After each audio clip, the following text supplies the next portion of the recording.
Hey, it's James Davis, director of Pax8 Academy down here in Asia, and I was having another thought bubble around the industry as I travelled around ANZ and spoke to over 200 partners at our events. Something's um something's becoming a bit clearer as we're heading into potentially another economic downturn, recession, whatever you want to call it. A few weeks ago, I spoke around the need to keep an eye on cash flow and your AR and gave away some tips. But what I'm hearing and seeing is starting to head towards that sort of zombie business mode. We What that really means is businesses haven't been performing so well. Their tax debts are going up. They haven't been paying um, employee entitlements, etc. And for quite a while, the ATO hasn't been super active at shutting down businesses, but I'm starting to hear stories of MSPs and other businesses getting caught up with their debts, and I just wanted to share some thoughts around that and spark your thinking around how you could handle it, and maybe you're in that sort of position and how you get around it. So first things first is let's protect ourselves against our potentially bad clients.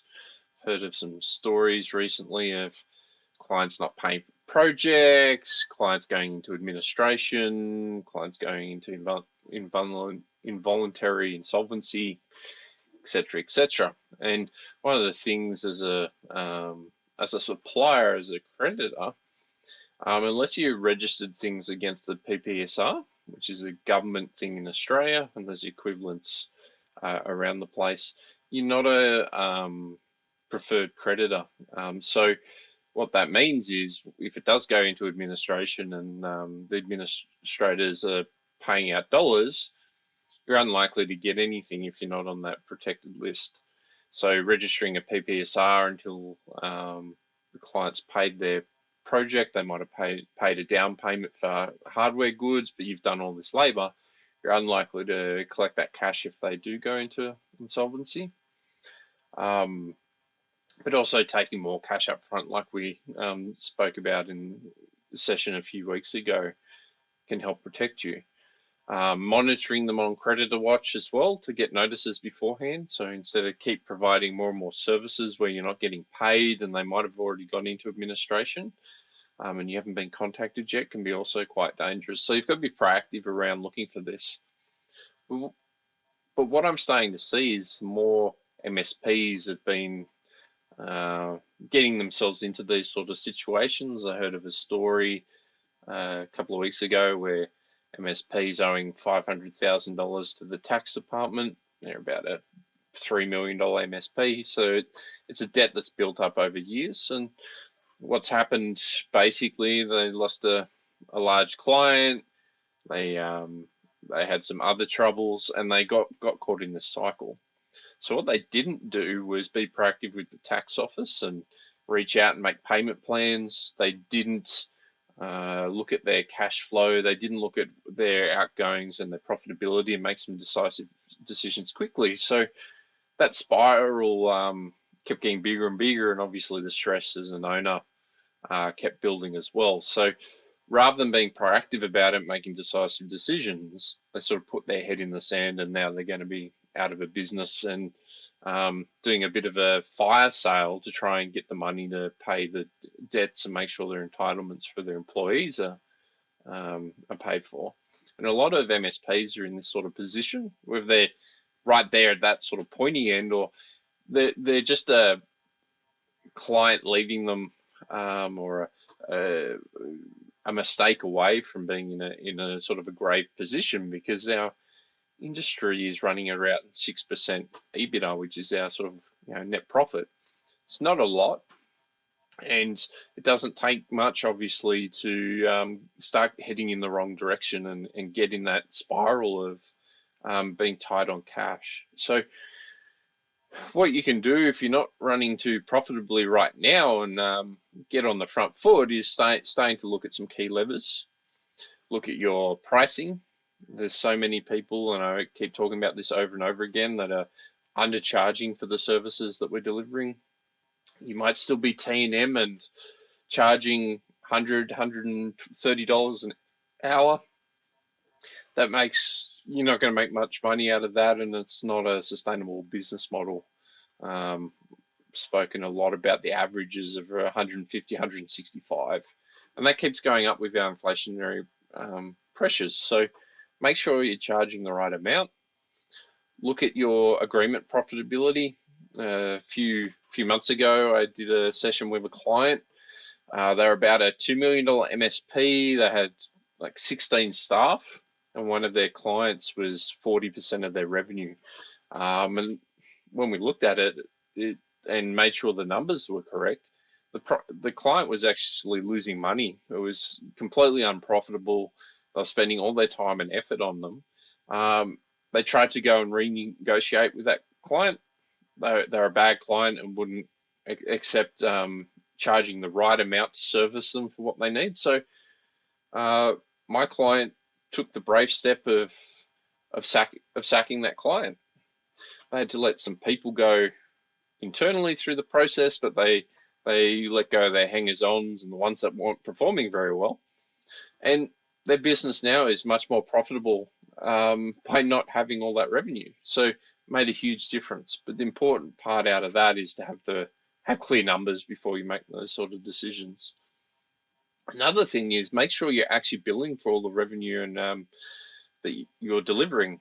Another client that we've been working with, they've been putting off billing their top clients for the Microsoft licensing because of NCE and trying to get it right.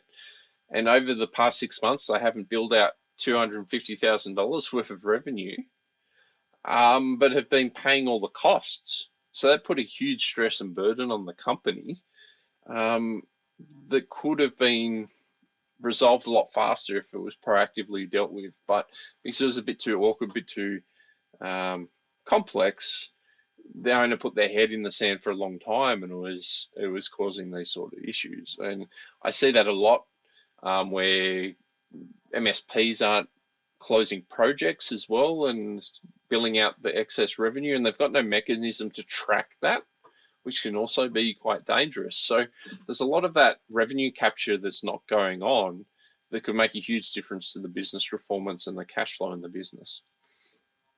The other thing is just being proactive about sales. Is often a thing that happens when things get a little tight with clients, and MSPs reflect their own views and opinions, so they don't chase up sales and they don't push to get things happening and don't look at different opportunities because they don't think anyone will buy because they might be in that mindset themselves, and you miss out on a lot of revenue and a lot of clients that do want to do things. And a perfect example I saw was through COVID, the MSPs that were proactive about sales and kept hitting the pavement and kept talking to their clients and communicating performed overall a lot better than those that just completely shut down and went with the mindset of no one's going to buy anything, no one's going to do anything, because it's a bit of a self-fulfilling prophecy.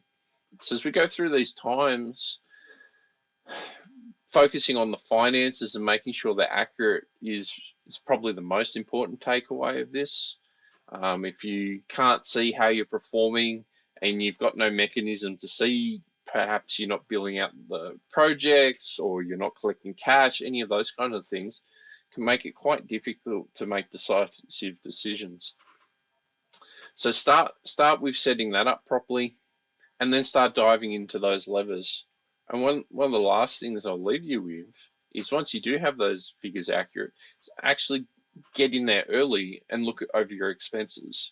The amount of times that I can walk into an average MSP of like 2 to 3 million and save them $5,000 by just looking at their P&L quickly and asking the questions: do you use this software? Do you do this? Are you using the full capabilities? All of those kinds of things. I'll typically save them about $5,000. So it's a big amount for things that are so simple, but there's always that spending creep that happens in our MSPs, and when we're not being financially savvy and looking at those reports and looking at our P&L frequently, we're not going to notice that they happen. So take the time, do a bit of a decisive cleanup of your recurring costs and your ongoing costs, and get ahead of it before you may run into some trouble. Be proactive with communication with your clients and oversee it, and you shouldn't have too many challenges. The ones that put their head in the sand and keep going as business as usual, that's where you can run into a lot of trouble. And outside of the business and financial implications, we've all been running our MSPs for so long, we don't need this added stress that could be avoided. So be proactive, look at your finances, make some decisive decisions, and it should be a great year for you to keep growing, and there's so much opportunity out there. Don't get stuck in the mess of having to deal with tax debt and not paying employee entitlements. It's really not a good way, especially as we're getting so close to a lot of us that are MSP owners looking to sell and retire. Your business could turn on a dime. I'll share one last story before I wrap up. I know of a business owner that ran a very successful MSP. They got to about 1.5 million. They're running about 30% EBITDA, paying themselves a good salary. They had a good team, but they started checking out. They were getting sick of the business. I'd advised them to look at selling years ago. At that time, they weren't getting the valuation that they wanted, so they thought they would keep going. But they checked out further from the business, and in recent times, the business has fallen apart. They've lost a lot of the great clients. They've halved in revenue, and now the business is worth even less, and causing all this stress. So, if you don't have the energy and don't have the drive to manage your business and protect your investments, I'd seriously recommend looking at selling and get out before you check out even worse, and you can have that sort of unfortunate incident happen to you. I know I've dumped a lot on you, but rewatch it, absorb it, see what you're not doing, what you can do, and drive your profitability up. The ones that are running at best in class profitability have a lot more breathing space and buffer room to make decisions and protect their investments in their business. If you're running at that 6% EBITDA or lower, you're in a lot of danger, and it's only going to take a light breeze to push you over. If you need any help, drop us a line anytime. There's plenty of help from the Pax8 Academy or lots of peers and other industry experts running around. You don't need to do this alone. Hopefully this has sparked some thoughts. I'll leave you with it, and until next time, I'll talk to you later.